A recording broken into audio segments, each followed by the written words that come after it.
बोलिए भगवान श्री कृष्ण महाराज की जय। गुरु नारायण भगवान की जय। समस्त भक्तों की जय। आज से हम भगवान के विभिन्न अवतारों की जो कथाएं श्रीमद् भागवत में आई हैं उनको पढ़ना प्रारंभ करेंगे।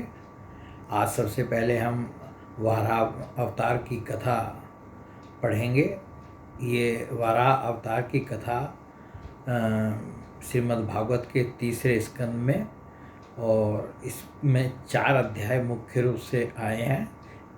13वां अध्याय, 17, 18, 19, इन 4 अध्यायों में ये कथा जो है सिर्फ वराह भगवान से संबंधित ये पूरी होती है, और बाकी बीच के जो अध्याय हैं वो है मतलब इसी कथा के हिस्से, परंतु वराह भगवान से उनका कोई संबंध नहीं है, इसलिए उनको फिलहाल हम छोड़ेंगे और बाद में जो है उनको पूरा करेंगे। तो आज हम 13वां अध्याय शुरू कर रहे हैं। ये इसका शीर्षक है वाराह अवतार की कथा। श्री सुखदेव जी ने कहा, राजन मुनिवर मैत्रेय जी के मुख से यह परम पुण्यमयी कथा सुनकर श्री विदुर जी ने फिर पूछा, क्योंकि भगवान की लीला कथा में इनका अत्यंत अनुराग हो गया था। विदुर जी ने कहा, मुने स्वयंभू ब्रह्मा जी के प्रिय पुत्र महाराज स्वयंभू मनु ने अपनी प्रिय पत्नी शतरूपा को पाकर फिर क्या किया। आप साधु शिरोमणि हैं, आप मुझे आदिराज राजऋषि स्वयंभू मनु का पवित्र चरित्र सुनाइए। वे श्री विष्णु भगवान के शरणापन्न थे, इसलिए उनका चरित्र सुनने में मेरी बहुत श्रद्धा है। जिनके हृदय में श्री मुकुंद के चरणारविंद विराजमान हैं, उन भक्तजनों के गुणों को श्रवण करना ही मनुष्यों के बहुत दिनों तक किए हुए शास्त्राभ्यास के श्रम का मुख्य फल है, ऐसा विद्वानों का श्रेष्ठ मत है। श्री सुखदेव जी कहते हैं, राजन विदुर जी सहज शीर्षा भगवान श्री हरि के चरणाश्रित भक्त थे। उन्होंने जब विनयपूर्वक भगवान की कथा के लिए प्रेरणा की, तब मुनिवर मैत्रेय का रोम रोम खिल उठा। उन्होंने कहा, देखिए ये जो कथा है ये तीसरे स्कंद में और जो चौथे स्कंद में है, ये मैत्रेय जी मुनि जो हैं ये विदुर जी को कथा सुना रहे हैं, इसलिए इसमें जगह जगह मैत्रेय जी और विदुर जी का ही प्रसंग आएगा। श्री मैत्रेय जी बोले, जब अपनी भार्या शतरूपा के साथ स्वयंभू मनु का जन्म हुआ, तब उन्होंने बड़ी नम्रता से हाथ जोड़कर श्री ब्रह्मा जी से कहा, भगवान एकमात्र आप ही समस्त जीवों के जन्मदाता और जीविका प्रदान करने वाले पिता हैं, तथापि हम आपकी संतान ऐसा कौन सा कर्म करें जिससे आपकी सेवा बन सके। पूज्यपाद, हम आपको नमस्कार करते हैं। आप हमसे हो सकने योग्य किसी ऐसे कार्य के लिए हमें आज्ञा दीजिए जिससे इस लोक में हमारी सर्वत्र कीर्ति हो और परलोक में सद्गति प्राप्त हो सके। श्री ब्रह्मा जी ने कहा, तात पृथ्वीपते, तुम दोनों का कल्याण हो। मैं तुमसे बहुत प्रसन्न हूँ, क्योंकि तुमने निष्कपट भाव से मुझे आज्ञा दीजिए यूँ कहकर मुझे आत्मसमर्पण किया है। वीर पुत्रों को अपने पिता की इसी रूप में पूजा करनी चाहिए। उन्हें उचित है कि दूसरों के प्रति ईर्ष्या का भाव न रखकर जहाँ तक बने उनकी आज्ञा का आदरपूर्वक सावधानी से पालन करें। तुम अपनी इस भार्या से अपने ही समान गुणवती संतति उत्पन्न करके धर्मपूर्वक पृथ्वी का पालन करो और यज्ञों द्वारा श्री हरि की आराधना करो। राजन, प्रजा पालन से मेरी बड़ी सेवा होगी और तुम्हें प्रजा का पालन करते देखकर भगवान श्री हरि भी तुमसे प्रसन्न होंगे। जिन पर यज्ञ मूर्ति जनार्दन भगवान प्रसन्न नहीं होते, उनका सारा श्रम व्यर्थ ही होता है, क्योंकि वे तो एक प्रकार से अपने आत्मा का ही अनादर करते हैं। ब्रह्मा जी तो जो है सृष्टि रचना के कार्य में लगे हुए थे, और जब मनु जी ने इस प्रकार उनसे कहा, पिताजी मुझे आज्ञा दीजिए कि मैं क्या करूं, तो उन्होंने जो है उनको वो सृष्टि को बढ़ाने की ही बात जो है उनसे कही। तो मनु जी ने कहा, पाप का नाश करने वाले पिताजी, मैं आपकी आज्ञा का पालन अवश्य करूँगा, किंतु आप इस जगत में मेरे और मेरी भावी प्रजा के रहने के लिए स्थान बताइए। देव, सब जीवों का निवास स्थान पृथ्वी इस समय प्रलय के जल में डूबी हुई है। आप इस देवी के उद्धार का प्रयत्न कीजिए। मनु जी ने कहा कि मैं सृष्टि तो मतलब हम प्रजा तो उत्पन्न करें, परंतु वो प्रजा रहेगी कहाँ, हम रहेंगे कहाँ, क्योंकि पृथ्वी तो जो है उस समय जो है वो प्रलय के जल में डूबी हुई है। श्री मैत्रेय जी ने कहा, पृथ्वी को इस प्रकार अथाह जल में डूबी देखकर ब्रह्मा जी बहुत देर तक मन में यह सोचते रहे कि इसे कैसे निकालूं। अब ब्रह्मा जी को चिंता हुई कि भाई मैं पृथ्वी नहीं निकलेगी तो ये रहेंगे कहाँ, बात सही है इनकी, तो सोचते रहे, परंतु ब्रह्मा जी की समझ में कुछ आया नहीं कि कैसे पृथ्वी निकाली जाए।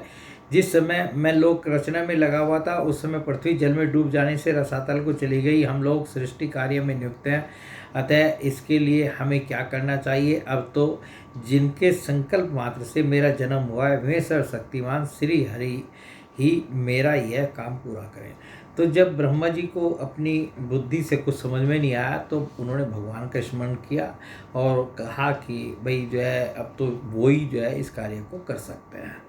निष्पाप विदुर जी, ब्रह्मा जी इस प्रकार विचार कर ही रहे थे कि उनके नासा छिद्र से अकस्मात अंगूठे के बराबर आकार का एक वराह शिशु निकला। बोलिए वराह भगवान की जय। भारत, बड़े आश्चर्य की बात तो यह हुई कि आकाश में खड़ा हुआ वह वराह शिशु ब्रह्मा जी के देखते ही देखते बड़ा होकर क्षण भर में हाथी के बराबर हो गया। उस विशाल वराह मूर्ति को देखकर मरीचि आदि मुनिजन, सनकादि और स्वयंभू मनु के सहित श्री ब्रह्मा जी तरह तरह के विचार करने लगे। अहो, सूकर के रूप में आज यह कौन दिव्य प्राणी यहाँ प्रकट हुआ है, कैसा आश्चर्य है। यह अभी अभी मेरी नाक से निकला था। पहले तो यह अंगूठे के पोरवे के बराबर दिखाई देता था, किंतु एक क्षण में ही बड़ी भारी शिला के समान हो गया। अवश्य ही यज्ञ मूर्ति भगवान हम लोगों के मन को मोहित कर रहे हैं। ब्रह्मा जी और उनके पुत्र इस प्रकार सोच ही रहे थे कि भगवान यज्ञ पुरुष पर्वताकार होकर गरजने लगे।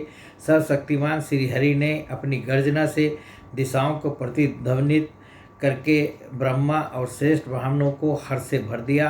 अपना खेद दूर करने वाली माया में वराह भगवान की गुरगुराहट को सुनकर वे जनलोक, तपलोक और सत्यलोक निवासी मुनिगण तीनों वेदों के परम पवित्र मंत्रों से उनकी स्तुति करने लगे। भगवान के स्वरूप का वेदों में विस्तार से वर्णन किया गया, अतः उन मुनीश्वरों ने जो स्तुति की उसे वेद रूप मानकर भगवान बड़े प्रसन्न हुए और एक बार फिर गरज कर देवताओं के हित के लिए गजराज की सी लीला करते हुए जल में घुस गए। भगवान का ये जो अवतार हुआ था ये पृथ्वी का उद्धार करने के लिए ही हुआ था कि जो प्रलय के समुद्र में पृथ्वी चली गई थी उसको निकाल करके बाहर लाने के लिए हुआ था। पहले वे सूकर रूप भगवान पूंछ उठाकर बड़े वेग से आकाश में उछले और अपनी गर्दन के बालों को फटकार कर खुरों के आघात से बादलों को छितराने लगे। उनका शरीर बड़ा कठोर था, त्वचा पर कड़े कड़े बाल थे, दाढ़ें सफ़ेद थी और नेत्रों से तेज निकल रहा था। उस समय उनकी बड़ी शोभा हो रही थी। भगवान स्वयं यज्ञ पुरुष हैं, तथापि सूकर रूप धारण करने के कारण अपनी नाक से सूंघ सूंघ कर पृथ्वी का पता लगा रहे थे। इनको वराह भगवान को यज्ञ पुरुष भी बोलते हैं।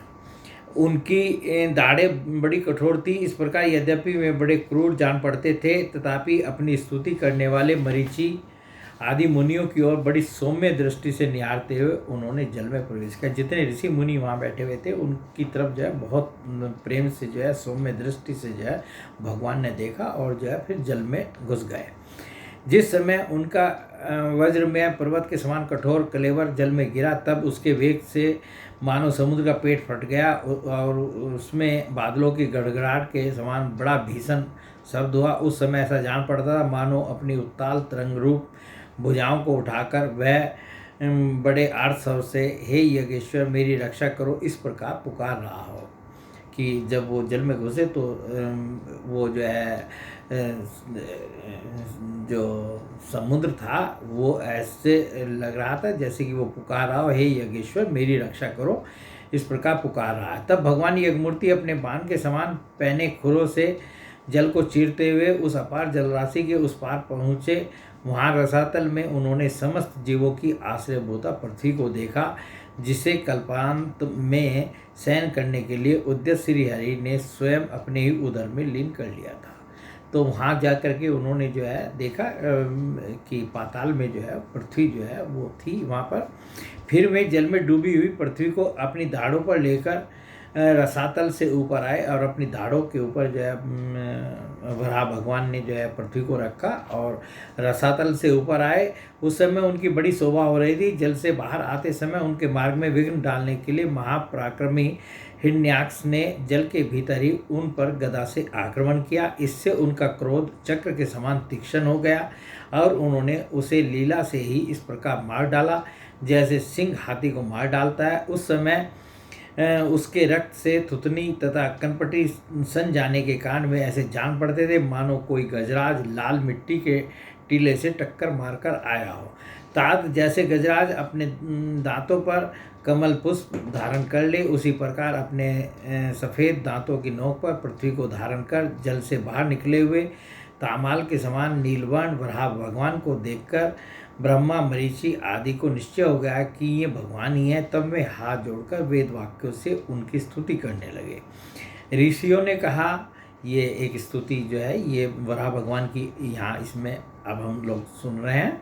ऋषियों ने कहा, भगवान अजीत आपकी जय हो यज्ञपते, आप अपने वेद त्रयी रूप विग्रह को फटकार रहे हैं, आपको नमस्कार है। आपके रोमकूपों में संपूर्ण यज्ञ लीन है। आपने पृथ्वी का उद्धार करने के लिए यह सुकर रूप धारण किया है, आपको नमस्कार है। देव दुराचारियों को आपके इस शरीर का दर्शन होना अत्यंत कठिन है, क्योंकि यह यज्ञ रूप है।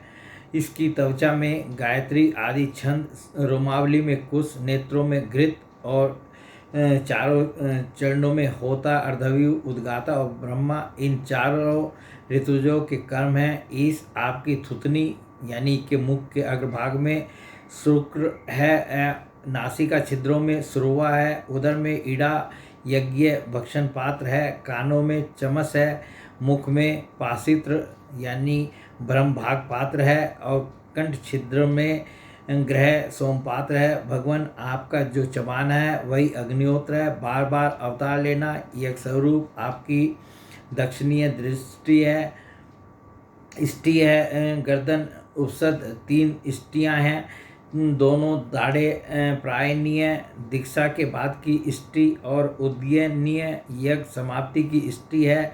जीवा पर्वज्ञ प्रत्येक उपसद के पूर्व किया जाने वाला महावीर नामक कर्म है। सिर सभ्य होम रहित अग्नि और आवस्त उपासाग्नि है तथा प्राण चीति इष्टकाचायन है। देव आपका वीर्य सोम है। आसन यानी बैठना प्रातः सवनादि 3 सवन है। सातों धातु अग्निष्टोम अत्यग्निष्टोम उक्त षोडशी वाजपेय अतिरात्र और आप्तोरियाम नाम की 7 संस्थाएं हैं तथा शरीर की संध्या जोड़ संपूर्ण सत्र हैं। इस प्रकार आप संपूर्ण यज्ञ सोम रहित याग और कीर्तु सोम रहित सोम सहित याग रूप हैं। यज्ञानुष्ठान रूप इष्टियाँ आपके अंगों को मिलाए रखने वाली मांसपेशियाँ, समस्त मंत्र देवता द्रव्य यज्ञ और कर्म आपके ही स्वरूप हैं। आपको नमस्कार है। भगवान को यज्ञ स्वरूप जो है, इनको वराह भगवान को जो कहा गया वो यज्ञ की ही जो है विभिन्न चीज़ों का जो है सब यहाँ वर्णन कर रहे हैं ऋषि लोग। वैराग्य भक्ति और मन की एकाग्रता से जिस ज्ञान का अनुभव होता है वह आपका स्वरूप ही है तथा आप ही सबके विद्या गुरु हैं। आपको पुनः पुनः प्रणाम है। पृथ्वी को धारण करने वाले भगवान, आपकी दाढ़ों की नोक पर रखी हुई है पर्वत आदि मंडित पृथ्वी ऐसी सुशोभित हो रही है जैसे वन में से निकलकर बाहर आए हुए किसी गजराज के दांतों पर पत्र युक्त कमलिनी रखी हो। आपके दांतों पर रखे हुए भूमंडल के सहित आपका यह वेदमय वराह विग्रह ऐसा सुशोभित हो रहा है जैसे शिखरों पर छाई हुई मेघमाला से कुल पर्वत की शोभा होती है। नाथ, चराचर जीवों के सुख पूर्वक रहने के लिए आप अपनी पत्नी इन जगन्माता पृथ्वी को जल पर स्थापित कीजिए। आप जगत के पिता हैं और अरणी में अग्नि स्थापन के समान आपने इसमें धारण शक्ति रूप अपना तेज स्थापित किया है। हम आपको और इस पृथ्वी माता को प्रणाम करते हैं। प्रभु, रसातल में डूबी हुई इस पृथ्वी को निकालने का साहस आपके सिवा और कौन कर सकता था, किंतु आप तो संपूर्ण आश्रयों के आश्रय हैं। आपके लिए यह कोई आश्चर्य की बात नहीं है। आपने ही तो अपनी माया से इस अत्याश्चर्य में विश्व की रचना की है। जब आप अपने वेद में विग्रह को हिलाते हैं तब हमारे ऊपर आपकी गर्दन के बालों से झड़ती हुई शीतल जल की बूंदें गिरती हैं। उनसे भीगकर हम जनलोक, तपलोक और सत्यलोक में रहने वाले मुनिजन सर्वथा पवित्र हो जाते हैं। जो पुरुष आपके कर्मों का पार पाना चाहता है, अवश्य ही उसकी बुद्धि नष्ट हो गई है, क्योंकि आपके कर्मों का कोई पार ही नहीं है। आपको ही योग माया के सत्वादि गुणों से यह सारा जगत मोहित हो रहा है। भगवान, आप इसका कल्याण कीजिए। श्री मैत्रेय जी कहते हैं, विदुर जी, उन ब्रह्मवादी मुनियों ने इस प्रकार स्तुति करने पर सबकी रक्षा करने वाले वराह भगवान ने अपने खुरों से जल को स्तंभित कर उस पर पृथ्वी को स्थापित कर दिया। इस प्रकार रसातल से लीलापूर्वक लाई हुई पृथ्वी को जल पर रखकर वे विश्व के सेन प्रजापति भगवान श्री हरि अंतर्ध्यान हो गए। विदुर जी, भगवान की लीला में चरित्र अत्यंत कीर्तनीय है और उनमें लगी हुई बुद्धि सब प्रकार के पाप तापों को दूर कर देती है।